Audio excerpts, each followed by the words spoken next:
დილამშვიდობისა. საქართველოს პირველი არხია, თქვენ უყურებთ გადაცემას პირადი ექიმი მარი მალაზონია ჟესტურ ენაზე თარგმანით.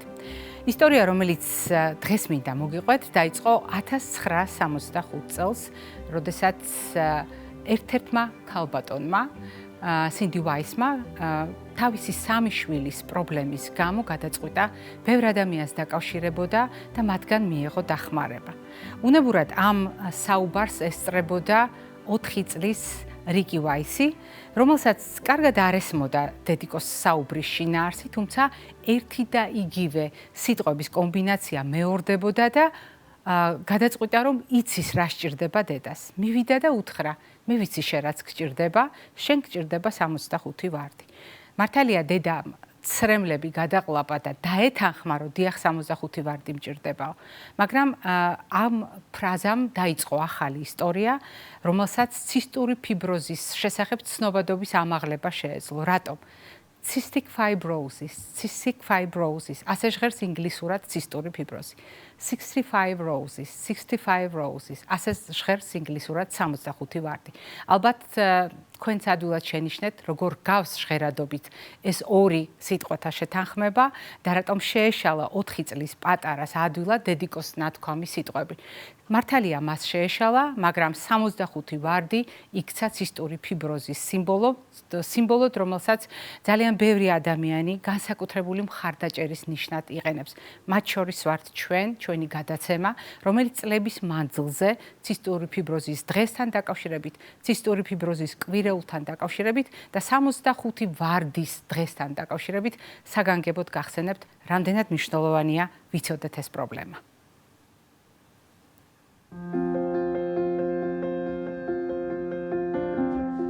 1965 წელს 4 წლის რიჩარდ ვაისმა საკუთარი დაავადების სახელი გამოთქვა, როგორც 65 ვარდი.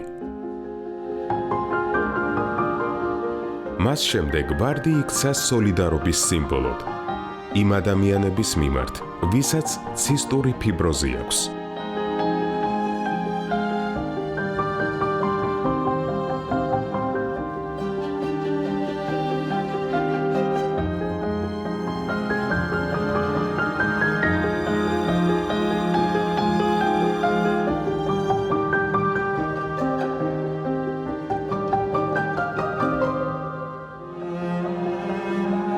სამოცდახუთი ვარდი ბავშვების მხარდასაჭერად. პირადი ექიმი მარი მალაზონია ცისტური ფიბროზის ცნობადობისთვის.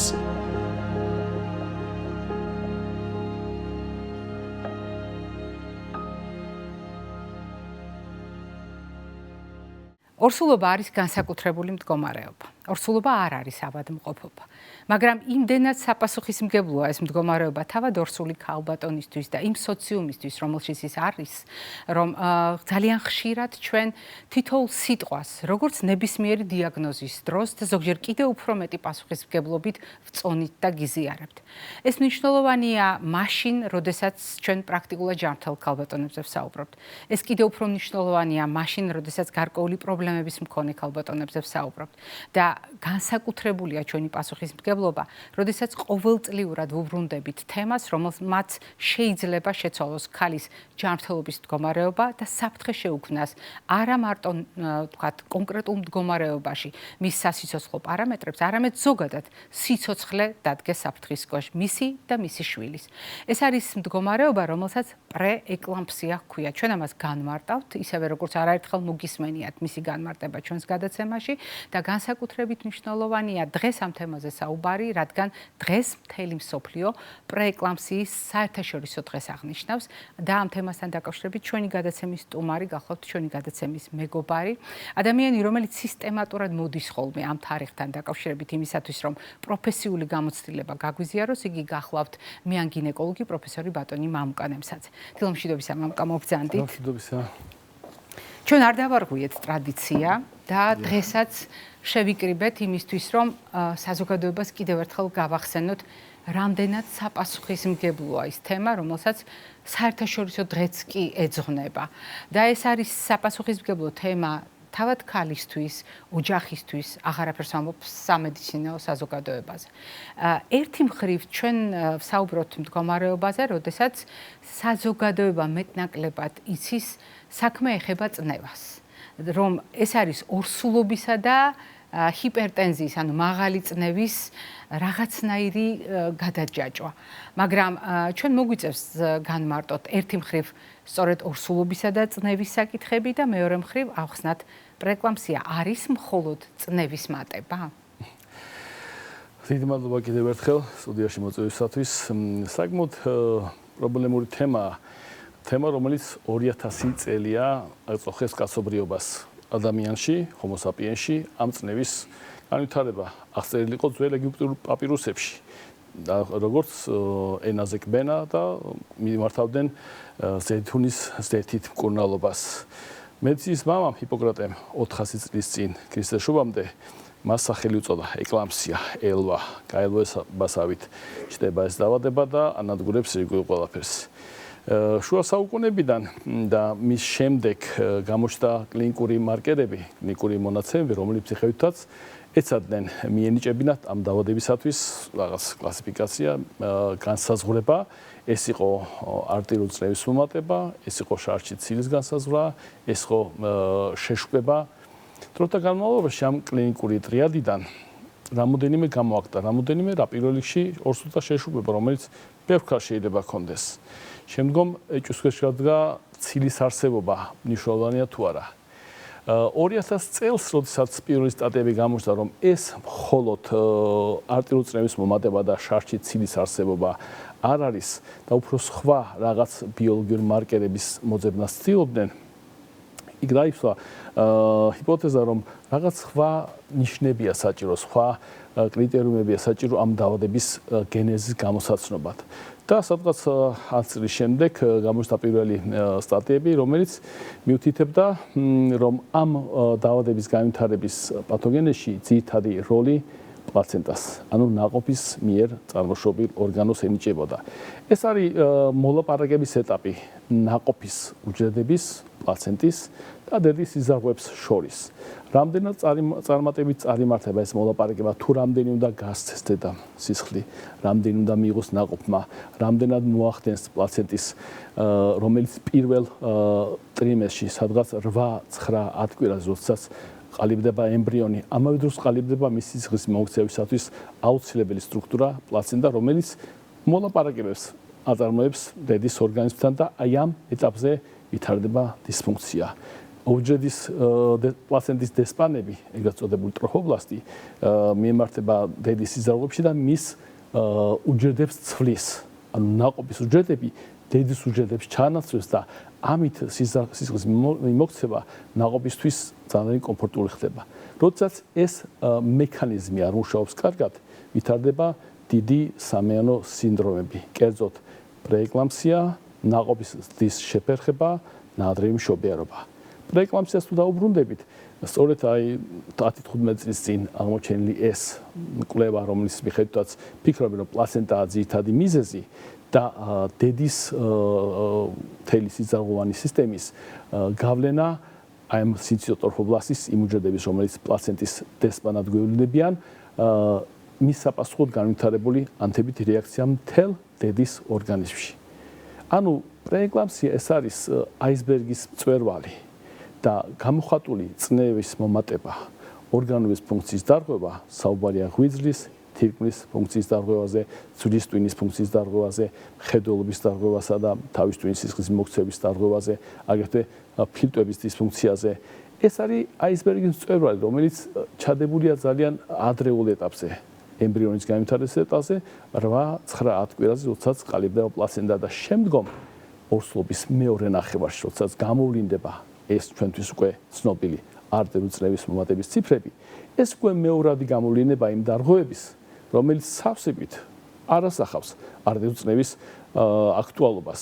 ქრონიკული ჰიპერტენზიის შემთხვევაში არაორსულ პაციენტებში ერთ-ერთი წამყვანი დაავადება მსოფლიოში კურსდეავთა სისტემის დაავადებები და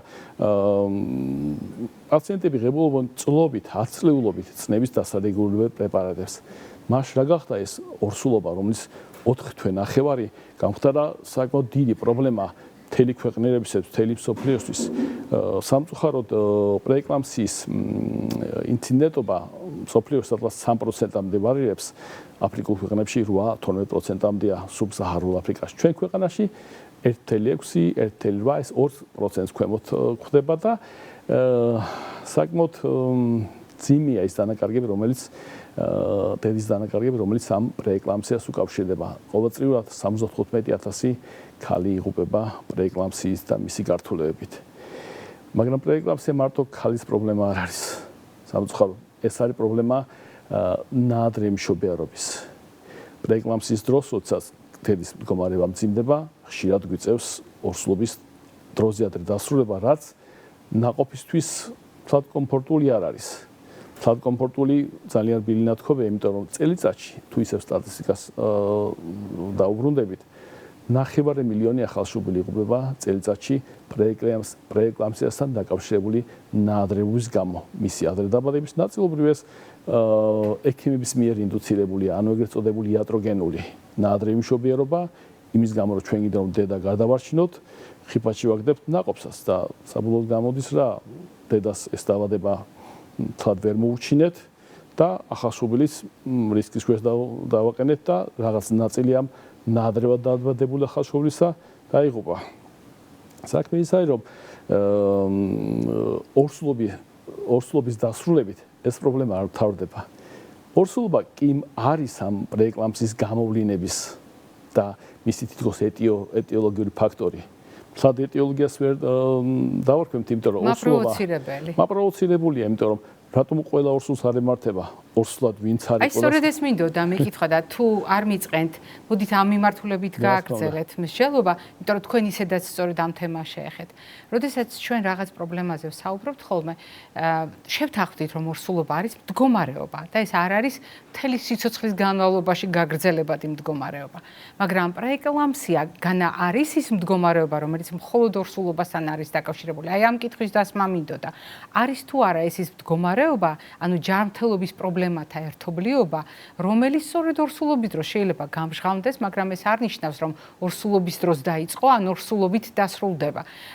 შესაბამისად, როდესაც იბადება კითხვა, მაგალითად პირველი ორსულობის დროს, ან მეორე ორსულობის დროს იჩინა თავი ამ მდგომარეობამ.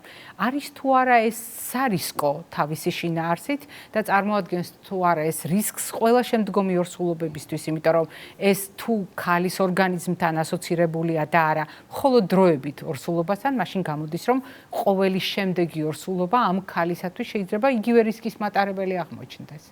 რა თქმა უნდა, ყველა ჩვენ გვაქვს სუსტი წერტილები, აქილევსაც ქონდა მყესი სუსტი.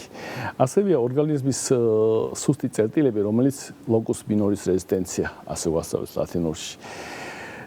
და ეს ორსულობა გამოდის როგორც გამოწვევა ქალის ორგანიზმისათვის. ზოგიერთ ორსულს უვითარდება გესტაციური შაქრიანი დიაბეტი 2-3%. ზოგიერთისთვის ეს არტერიული წრევის მომატება, რომელიც პრეეკლამსიაში გამოიხატება. დასრულდება ორსულობა. დასრულდება ასთვის შეიძლება დროულად ან ნაადრევი ორსულობით გაივლის 12 კვირა.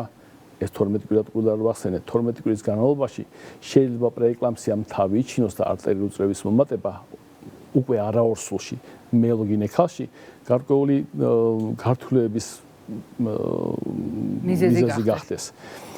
აი ამ 12 კვირის გასვლის შემდეგ გება არაორსული მდგომარეობა ქალისათვის და შემდგომ ცხოვრებაში მათ ძალიან დიდი რისკი აქვს გულსწრაფთა სისტემის დაავადების განვითარებისა. 25 წლის შემდეგ ორსულობის დასრულებიდან, ორსულობა რომელიც გართულდა პრეეკლამსიით, 25 წლის შემდეგ 100% ქალებს უვითარდებათ გულსწრაფთა დაავადებები. საკმაოდ მაღალი რისკია იმისათვის, რომ მაგალითად 50 წლის ქალბატონს არტერიული ჰიპერტენზია და შემდგომ ამასთან ასოცირებული ძალიან ბევრი გართულებები არ შევეხოთ, არ არის ეს ჩვენი ორსულობის გარეშე წნევის მომატება საკმაოდ დიდი თემაა და პირობითად ეს არტერიული წნევის მომატება ეს დამარცხება ორსული ქალის ორგანიზმისა წნევის წინაშე მიუთითებს იმას, რომ შემდგომ მას ცხოვრებაში საკმაოდ დიდი გამოწვეველის არტილერიასთან ბრძოლის და აი მათ ვისაც ეს განუვითარდათ განსაკუთრებით ყურადღება უნდა მიაქციონ იმ რისკ ფაქტორებზე, რომელიც შეიძლება მომავალ ორსულობაში გახდეს პრეეკლამსიის წინაპირობა. დიახ, და აი ამ ფაქტორებთან დაკავშირებით უნდა გკითხოთ, ჩვენი საუბრის ამოცანა არასდროს არის საზოგადოების დაფრთხობა და შეშინება. ჩვენი საუბრის ამოცანა არის ყოველთვის იმ რისკების განმარტება, რომელიც წინაშეც ვდგავართ ჩვენ, იმიტომ რომ ცოცხალი ორგანიზმები ვართ და განსაკუთრებულია პასუხისმგებლობა, როდესაც ორსულობაზე ვსაუბრობთ, იმიტომ რომ ეს არის დედის ჯანმრთელობა, დედის სიცოცხლე, ეს არის ნაყოფის ჯანმრთელობა და მომავალში უკვე ბავშვის სიცოცხლე.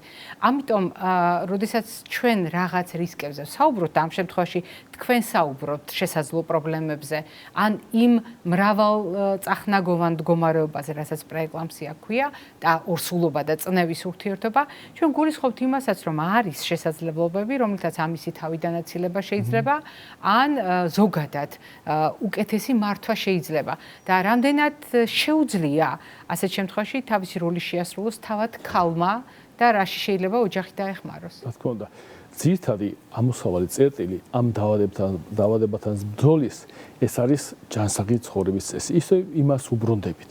თითქოს დაუჯერებელი, თითქოს გაცვეთილი, მაგრამ დიახ. ჭარბიწონა, საკვების სწორი მიღება, ალკოჰოლის, კოფეინის და დასალევი ჩაიზე არის საუბარი არის მაგალითად ტაურინის და კოფეინის შემცველი ენერგეტიკული სასმელები.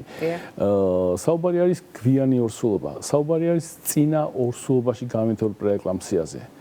არის გარკვეული რისკ ფაქტორები, რომლის გამოც ჩვენ პირველი ვიზიტის დროს საკმაოდ საბუძვლიანი გამოკითხვას ვაწარმოებთ, თუ რომელი ორსულია მაღალი რისკის ქვეშ და შემდეგ ვიწყებთ რაღაც პრევენციულ ღონისძიებას.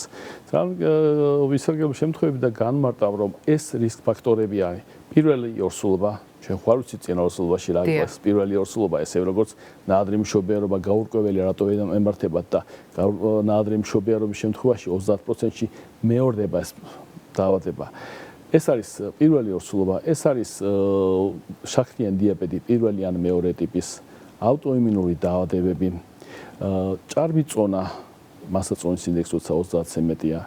ეს არის სამწუხაროდ ხელოვნური განაყოფიერება. ეს არის ასაკი 35 წელზე მეტი.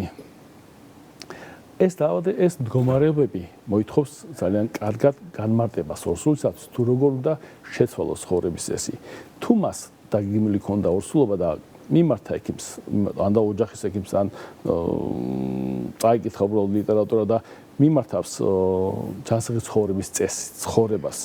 აზრზე ბევრი გვაქვს საუბარი და ხა კიდე როგორ გავიმეოროთ იგივე, მაგრამ შემდგომში თუ ასეთი ორსული უკვე მომზადებული მივა ორსულობისათვის, არა ჭარბი წონით, მოწესრიგებული კვების რეჟიმით, ფიზიკური აქტივობით, ნორმალური გლიკემიური სტატუსით, ანუ შაქრის დონე ნორმალურს როცა ის ეს ცხოვრების წესი განსაზღვრავს შემდგომში გართულებების არსებობას. იმის შემდეგ თუ ექიმი რომ დაადგენს, რომ ეს ორსული მიეკუთვნება მაღალი რისკის ჯგუფს, არის გარკვეული მაგრამ საკმაოდ შეზღუდული ინტერვენციები, რომელიც მაინც მინდა რომ გავაჟღეროთ, ეს არის ფიზიკური აქტივობა, მინიმუმ 140 წუთი მსუბუქი დატვირთვა დღეში. ზოგადად არტერიული ჰიპერტენზიის პრევენციისთვის ამერიკის კარდიოლოგთა ასოციაცია ურჩევს გარდა იმისა, რომ ასეთი მსუბუქი ვარჯიში, არამედ აერობული, ანუ დატვირთვა მიიღოს ადამიანმა და ეს მნიშვნელოვანი ფაქტორია ხოცის დახვდა. მოდით დავაზუსტოთ 150 წუთი დღეში? კვირაში. დიახ, დღეში და ამიტომ ეს მნიშვნელოვანია, იმიტომ რომ ეს არის სტანდარტი, როდესაც 5 დღეზე 30 წუთს ანაწილებენ, ან შეუძლია 7 დღეზე გადაანაწილოს ეს 150 წუთი. და მსუბუქ დატვირთვაზეა საუბარი, არ არის საუბარი სიმძიმეების აწევაზე და სერიოზული დარბაზში, სერიოზულ ვარჯიშზე, მსუბუქი დატვირთვა სავსებით საკმარისია. ეს არის კალციუმის დანამატები, რომელიც მოთხოვნაც გაიზარდა ორჯერ დღევანდელი მონაცემებით და ეს არის უძველესი პრეპარატი ასპირინი. რომელიც ტირიფისგან მიიღეს 2000 ლეურის წინ და შემდგომ კომერციულად მისაღები გახდა. ხოლო ამასთან დაკავშირებით, ამ პრეპარატის მიღებასთან დაკავშირებით ძალიან კაცრად უნდა განსაზღვროს ექიმის მიერ, ვის უნდა მივცეთ ეს ასპირინი და შესაბამისად შეფასდეს რისკი სათანადო ბიოქიმიური კვლევებით, სათანადო ეკოსკოპიური კვლევით ორსულობის პირველ ტრიმესტრიდან, აი პირველი 12 კვირის ვადაზე ფარგლებში ფასდება სწორედ ის რისკები და თქვენს ექიმს ჩემ ძვირფასო ორსულებო მიმართეთ რომ ეს კვლევები ჩაგიტანონ რათა გამოვლინდეს ის რისკები რომელიც თქვენ შემდგომში შეიძლება პრეეკლამსიასთან უკავშირდებოდეს. დიახ, ძალიან მნიშვნელოვანია მე და შევაჯამო დღევანდელი ჩვენი შეხვედრა. მნიშვნელოვანია რომ ამ თარიღთან დაკავშირებით ჩვენ კიდევ ახალი გამოცდილება გავუზიარეთ ჩვენს საზოგადოებას და განსაკუთრებით ორსულ ქალბატონებს ან მომავალ დედებს, რადგან როდესაც თქვენ დაასახელეთ კონკრეტული საშუალებები, ასევე ხაზგასმით ბრძანეთ, რამდენად მნიშვნელოვანია ამ საშუალებებთან დაკავშირებით პროფესიული გამოცდილების გაზიარება და მხოლოდ პროფესიონალთა რეკომენდაციით ნებისმიერი დანიშნულების მიღება. ისევე როგორც რისკების შეფასება და გათვალისწინება ზოგჯერ ჯობს რომ მეტი სიფხიზლე გამოვირჩინოთ, ვიდრე მოვადუნოთ ყურადღება ისეთი პრობლემების მიმართ, რომელზედაც დღეს ჩვენ საუბრობთ. მადლობა მამუკა ჩვენთან მეგობრობისთვის და დღევანდელი სტუმრობისთვის. მაყურებელს შევახსენებ, დღევანდელი ჩვენი გადაცემის სტუმარი გახლდათ მიან გინეკოლოგი პროფესორი ბატონი მამუკა ნემსაძე. ჩვენ არ გემშვიდობებით, წინ გველოდება კვებით შუქნიშანი.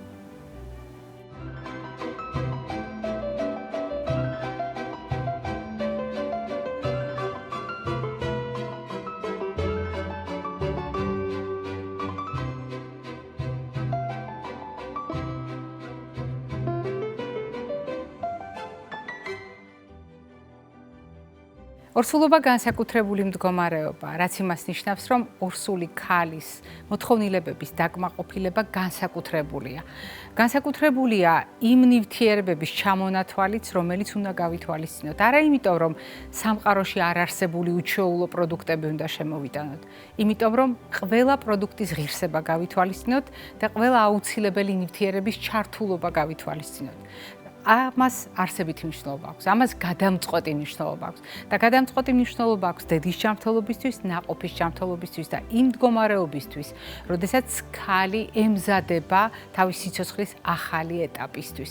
და ასეთ შემთხვევაში ჩვენ შეგვიძლია ვისაუბროთ მაგალითად კვების განსხვავებულ მოდელებზე, როდესაც სილაზე მოთხოვნილება გაზრდილია, როდესაც სხვა საკვებ ნივთიერებებზე მოთხოვნილება გაზრდილია, მაგრამ ამავე დროს გვჭირდება განსაკუთრებით გამორჩეულად ბეჭდგუფის ვიტამინების გათვალისწინება, განსაკუთრებით ფოლიუმის მჟავის როლის გათვალისწინება, გვჭირდება D ვიტამინის როლის გათვალისწინება, სხვადასხვა მინერალისა და ნაერთის გათვალისწინება, მათ შორის იოდის ადეკვატური მოხმარება, სელენის, მაგნიუმის, თუთიის და რაც მთავარია რკინის და B12, B6 ვიტამინის ადეკვატური მოხმარება.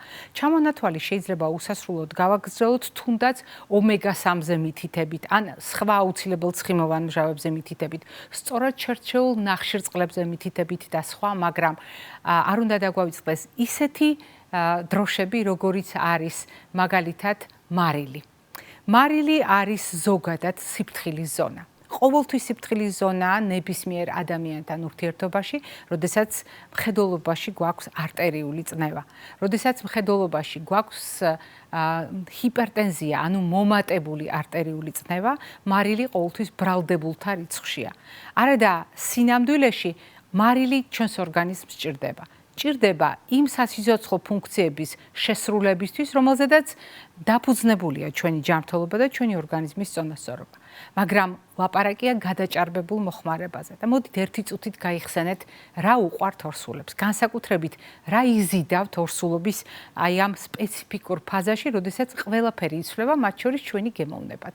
და სწორედ გემოვნების, შეცვლილი გემოვნების პასუხად ორსული ქალის რაციონში ჩნდება მოულოდნელად მაგალითად ჩიფსები, მაგალითად, პროცესირებული პროდუქტები, დაბრაწული და დამარილებული, დაშაშხული, შებოლილი პროდუქტები, მაგალითად, მწნილები, სხვადასხვა სახის მჟავეული, რომელიც ძალიან დატვირთულია მარილით. ცხადია სხვა ნივთიერებებითაც, მაგრამ გავითვალისწინოთ მარილით და სხვა პროცესირებული ელემენტებით.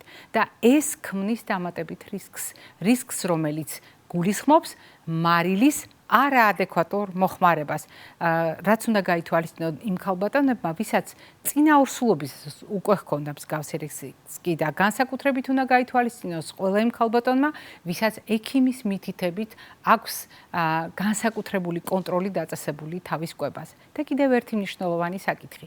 ყველასათვის მწვანე მინიშნება წყლის სახით. წყალი გვჭირდება ყველას და წყალი ჭირდება ორსულს. განსაკუთრებით ჭირდება ორსულს იმისათვის, რომ ადეკვატურად მოამარაგოს საკუთარი ორგანიზმი და მოამარაგოს საკუთარი შვილის ორგანიზმი. რეალურად ნაყოფი, რომელიც განვითარების, ინტენსიური განვითარების ფაზაშია. მაგრამ თუ ჩვენ გავითვალისწინებთ წნევის დამოკიდებულებას სითხეზე, მე მინდა კიდევ ერთხელ შეგახსენოთ სარგებლობ შემთხვევით და ბევრჯერ ვიმეორებ ამ თემას. საზოგადოებაში დამკვიდრებულია სტერეოტიპი, თუ ჩვენ წნევასთან დაკავშირებული პრობლემები გვაქვს, ავტომატურად უნდა შევზღუდოთ წყლის მოხმარება. არა და უამრავი კვლევა არსებობს დამოუკიდებლად და მე ეს კვლევები თქვენ არაერთხელ გაგიზიარეთ, როდესაც წნევის მატებას განაპირობებს სწორედ წყლის არაადეკვატური მოხმარება. ამიტომ თუ ჩვენ ვლაპარაკობთ წყლის მოხმარებაზე, ოპტიმალური მოხმარება არც დეფიციტური, არც გადაჭარბებული იქნებოდა საუკეთესო არჩევანი ყველასთვის და მათ შორის ორსული ქალბატონისათვის, ვისაც შეიძლება წნევა და მისი განსაკუთრებული მდგომარეობა ერთდროულად წარმოადგენდეს რისკს. ეს იყო დღევანდელი ჩვენი რეკომენდაციები, მე გემშვიდობებით ჯანმრთელობას და დღეგრძელობას გისურვებ.